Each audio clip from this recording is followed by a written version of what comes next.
the lead precious metals analyst for Bank of America said by the end of 2026 that they believe it could be anywhere from $130 to $309 an ounce. So this isn't me guessing. This is the lead metals analyst for Bank of America. And remember, what did Michael Hartnett say? He's their lead analyst, period, whose newsletter is in the many thousands of dollars, who goes primarily to the sophisticated institutional traders. That 25% allocation to precious metals at the expense of your bond portfolio is what he recommends. So you have Bank of America, who by many people's own beliefs, including the late Ted Butler, took over the majority of the short position on COMEX for JP Morgan. At one point, he believed, and I don't know where it is at this point, in the OTC market, over the counter, that they have had 1 billion ounces short in physical silver and between 25 and 30 million ounces short in gold. Have they covered? Are they the ones that are also covering as the price is getting smashed? Maybe. I don't know. But I will tell you that it's odd if it weren't the case, that not only is their lead metals analyst calling for $309 silver potentially this year, but their lead analyst, period, is saying 25% of your assets in precious metals at the expense of your bond portfolio. In other words, sell half your bonds and buy gold and silver, is coming from him. That's stuff you never heard, ever, in this industry. So I don't know where it'll be by April. That's too short, but it is too short. By the end of the year, you got one of the biggest banks in the world saying it could be over 300. When you realize we've had between a 2 and 300 million ounce shortfall for 6 years in a row, a systemic, if you will, shortage that seems to be growing, and at the same time you have applications that are accelerating. It's one of the neat things about silver as a commodity, its plurality of uses in things such as solar panels, in military applications, in monetary in EV, applications, in AI, and everything. Medical applications, and so it is a asset that is increasing in demand and applications, while in nature it is decreasing. As Keith Neumeyer will tell you, it's coming out of the ground at 7-1 after 5,000 years of coming out of the ground at 16-1, the one being its relationship to gold. And real quick, by the way, this ratio that everyone's focused on for a long time was somewhat of the impetus behind Bank of America's call for $300 silver, in looking at a ratio, realizing that mathematics, that ratios, that long-term established ratios, the further away you get from them, the greater the magneticism that pulls you to the center, to the mean, to the average. Magneticism. Magnetism. Another good one. Thank you. Word of the day. Yes. The other thing that one word of the day. Well, we can have two. No. Only all right, fine. So we're sticking with catalyst. Yeah. All right. The other thing that's good, that's important to know, is that, and most people I don't think know it, is that most of the low-hanging fruit is gone with silver. Of course. It's gone. So roughly about 75% of the silver that we get now every year, it's a byproduct. So no matter what we do, you can't just mine greater, heavier, more for silver and expect that the outcome's going to be the same. That's the impetus behind the government placing state-sponsored price floors, because you have to have it high enough to incentivize miners to dig deeper, go further, because to your point, silver is found near the surface, called epithermal, like your skin is epidermis. Big deposits were found forever ago. So why would you impose a state-sponsored price floor? To incentivize miners to dig deeper and go find it, because to your point, between 70 and 80% of all the silver mined or that comes to market, of the 850 million ounces, which means between 500 and 600 million ounces, come from companies mining primarily lead, copper, zinc. Those companies have no financial incentive to go looking for silver. They're looking for something else. And hey, we found some silver, right? And so that is one of the issues. So to get a company like First Majestic, whose primary mission is to find silver, to dig deeper and go further, you need to make it economical. And that's why they're doing it. And that's it. According to Andy Schectman, Bank of America's lead analyst is calling for $130 to $309 silver by end of 2026, while record COMEX deliveries, 4 suspicious glitches, and Eastern nations strategically draining physical silver signal a system built on paper promises that's rapidly losing trust. and the smart money is quietly standing for delivery. We're getting to a point where it's becoming very obvious that there are players that are prioritizing physical delivery. And then you look at what's going on in Shanghai, where the metals price is $10 to $15 ahead of what it is on COMEX, and those recipients have to pay a VAT tax, not the deliverer, not People get this a lot. People get this very confused because they think that 13 actually includes the VAT. no, the I know. VAT tax is only applicable when the metal leaves Shanghai. Right, exactly. So whoever bought it is paying a $10 plus VIG plus the 13% when it leaves. That goes to show what they really value silver at. Price is a tool of misdirection. What betrays that facade is the deliveries. And I keep saying it and beating it over would you stop it? She wants to come on camera again. She's like a little She's Yeah, a potential whore. Let me get her. Hang on. Yes. Come here. So I mean, right now, if we just use the closing price from today, which call it 88 and change, Yeah. Shanghai's closing number was about 101. Okay. So it's about $13. They have their premium in Shanghai is on average, it's about 14.5%. Okay. Is roughly what it is. So And then add a 13% VAT Right. tax. So you're talking 30% more. yeah, it's a vast difference between the East and the West. That's what it is. And Well, and normally arbitrage ends quickly, right? Because yes, how many people? Well, the sophisticated traders would just fill the arbitrage. It's not going away, which tells you this is strategically done to prey upon the greed of sophisticated traders who can. And the way that they do it, I would think, is there is a COMEX contract that is deliverable in Hong Kong. It is an exchange for physical, buy paper, deliver physical in Hong Kong. A truck picks it up and brings it to Shanghai. This is how it's happening.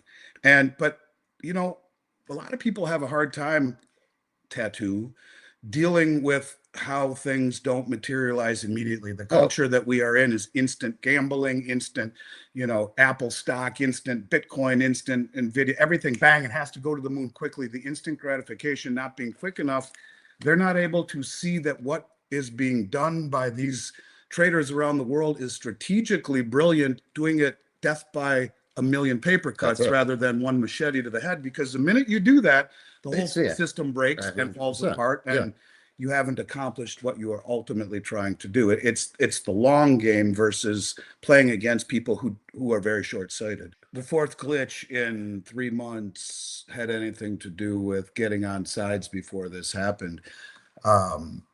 We're supposed to believe that the COMEX has now experienced 4 glitches that were unrelated. Technical issues. 2 on the way up, 2 on the way down. The circuit breakers on the way down twice just glitched.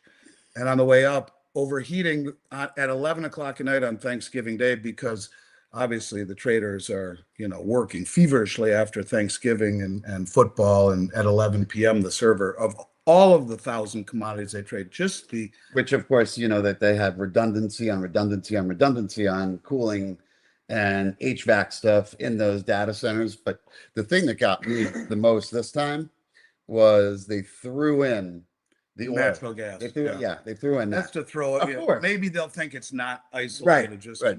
We'll just do the metals and we'll do natural gas came back on before metals. It's insulting. When they knocked it down on Thanksgiving and killed it, it rose about 120% in the following 60 days. So not sure. I want to talk a little bit about the reaction of metals also with the conflict in Iran. I am not qualified to speak to those kind of,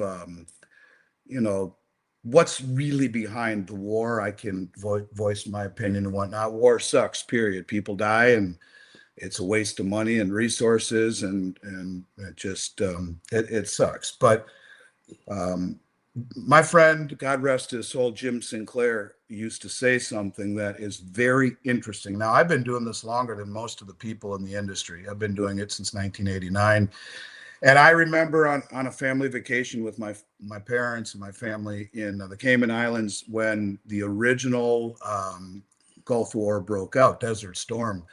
And from that time, every single time this country has gotten into a quote unquote war, whether it be the 2 times in Iraq, Afghanistan, whether it be incursions into Libya, into Syria, wherever we were involved in conflict, one would expect the very next day the price of gold would go higher and logic would dictate. So Jim Sinclair used to call it MOPE, M-O-P-E, Management of Perception Economics, where the last thing the administration wants after we saw the debacle with delivery very late into both the February contract, where it went off the board completely the other day, and the March delivery, where open interest far exceeded the availability of bars to be delivered. And, someone said on X, well, it was an orderly drawdown, just the way they always do. My ass, it was not orderly. There is no orderly when you see 2 days left, when there's 300 million ounces in open interest that could stand for delivery with 88 million in registered, 3.5 times the amount of paper versus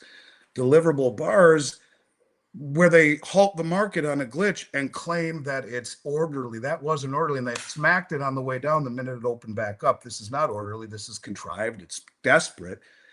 But I guess the point of it really is that this is something that I think is to be expected. The management of perception. The last thing that they want to see is the dollar collapsing. What do you know? It was up today, and gold and silver racing to the moon, because that signals things are probably worse than we would want the perception to be. So Yeah. everyone relax about this. Nothing has changed. In fact, not only do the traders know it, the last thing that the leaders of this country would want to see is gold and silver going parabolic and the dollar collapsing in the face of what we see. There's a lot of management of perception going on. So this happens, as you might not have seen this at the beginning of the show. This happens if you go back and look at every single conflict that is broken out, every single one. It's exactly what happens right at the onset. It's almost like the inverse of what you would expect. Of course it is. Happens. And, listen, right now we have the futures are trading right now. We're back up to just about 91.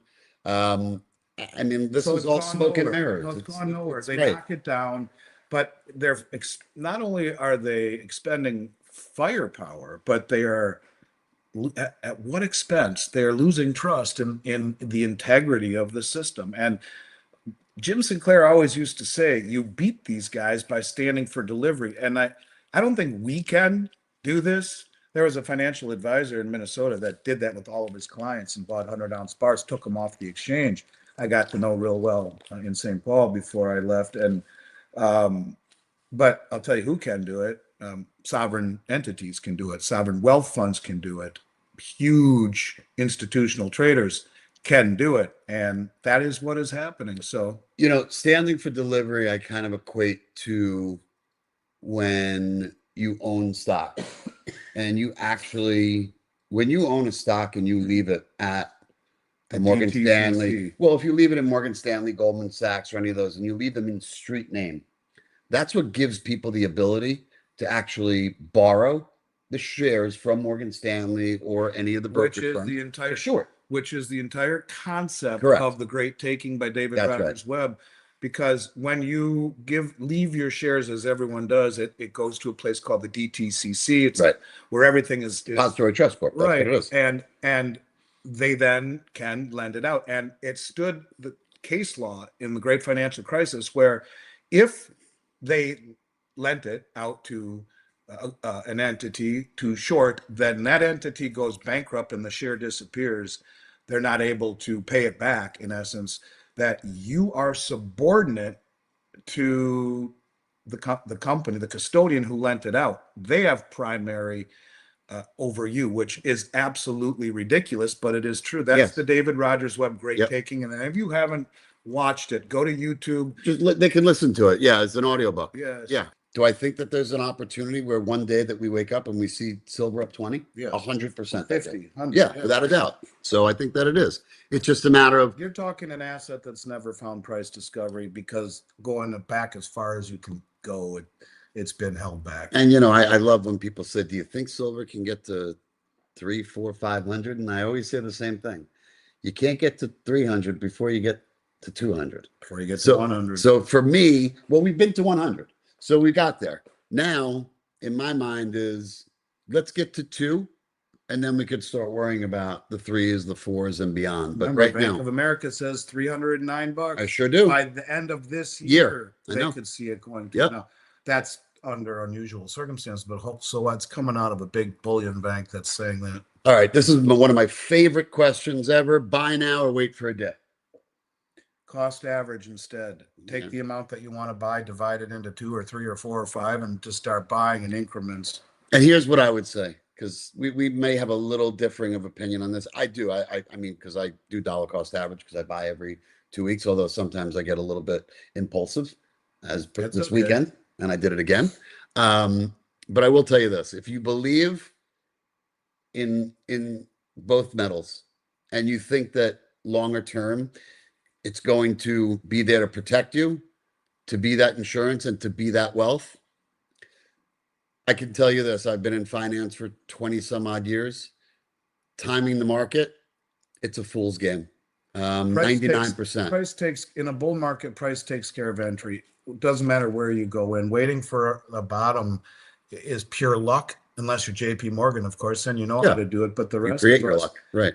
if you believe, as I do, this is a bull market, then the momentum will take care of your entry point. And by the way, bull markets are one thing when you're talking about equities, but there is, as I've been told, and not just No by bull you, market there is like a no bull market like a commodities bull market. And they can last years, they could last decades. And the biggest reason is the absence of a secondary market. When the price moves at a level that catches everyone's attention, no one wants to sell to go back into dollars and That's into right. the fiat system unless they need to. And so you have a system where when the mints run out of product or glitch,